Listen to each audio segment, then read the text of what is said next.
Victory!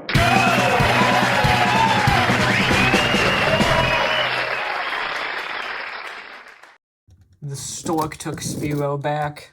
I miss him already. I got this at Target for a paltry $10. I got it at the same time as the Age of the Primes 4-pack, which I would like to do a video on, but I don't want to write it. Now, viewers of my channel... Oh, there goes Wheeljack. Well, viewers of my channel know that I already have the butt of this set. I did a video on it not too long ago. And, it's weird.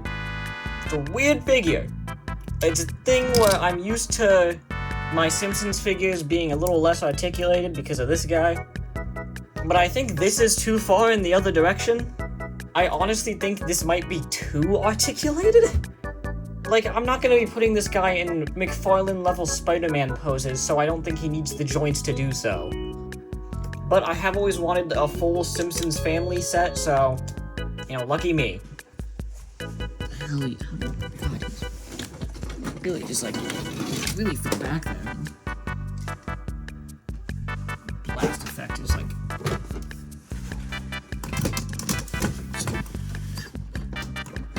I got it. Nailed it. Let's get this bad boy open.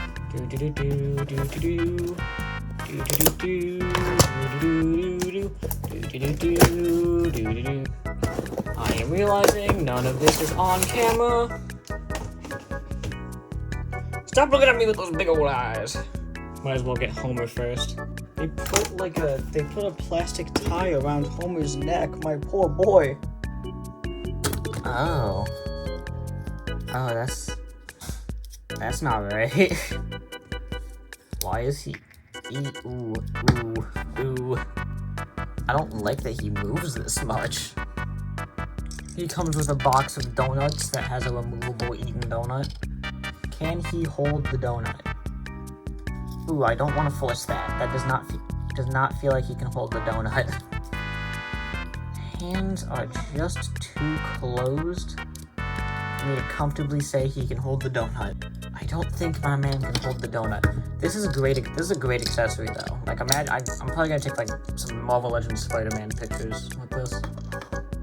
He certainly looks less confused than the Universal World of Springfield Homer. They do look pretty heckin' good next to each other though.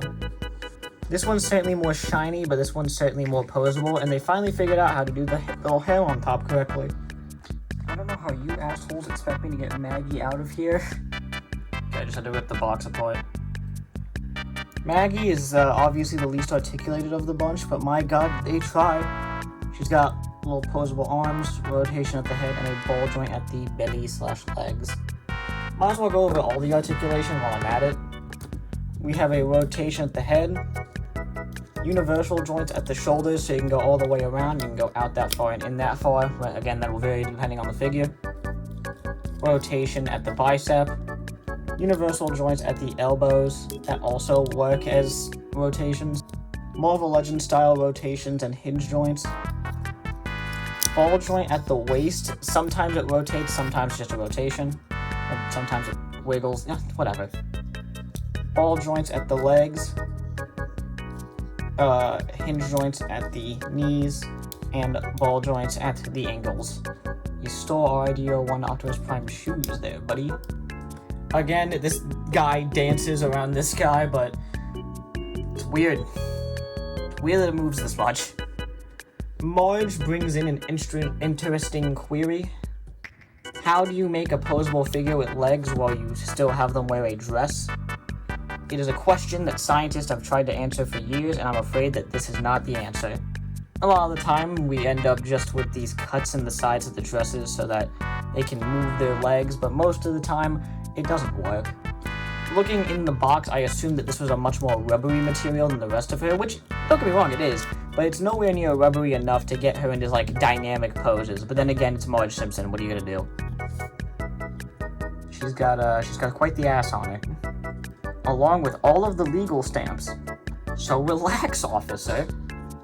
Would have been cool if her hair was removable and there was like bunny ears. I don't know. She certainly looks more cracked out than the others. I like the pearls are separately molded on. And again, it's the same articulation as the rest of them, except definitely more restricted because of, you know, this.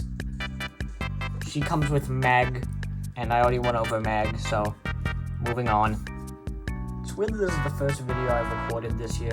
This is coming out after the anniversary special, but it's still just kind of weird. Here's Bart. Comes with skateboard. This one is a little scuffed though. Like there's like some scuffage on his lip and some mismated paint on the eye, like eye boogers. So and last we have Lisa, who's probably the least weird looking despite having the most mismatched eyes. Like those are just straight up looking in separate directions. And again, the paint seems a little sloppy on the necklace compared to Marge, who actually did it pretty good.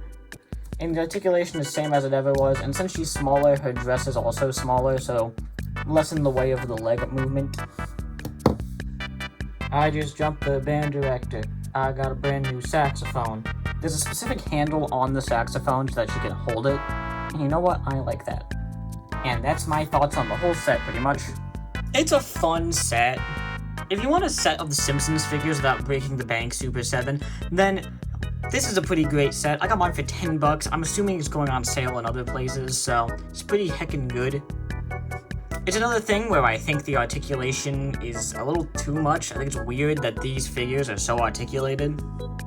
But if I'm being real, that's an objective positive, and I'm just complaining because I'm a whiny little piss baby. Despite Bart having some weird paint mishaps, the figures seem just fine overall. There's one thing that I think is weird is they have the same problem as Simpsons Hit and Run, the video game, where all the children have really big heads and it's kind of scary. But I'll look over it because I think it's a really fun little set, and I like that they exist. Alright, moving on. I don't know why I said moving on. The video's not moving on. From life!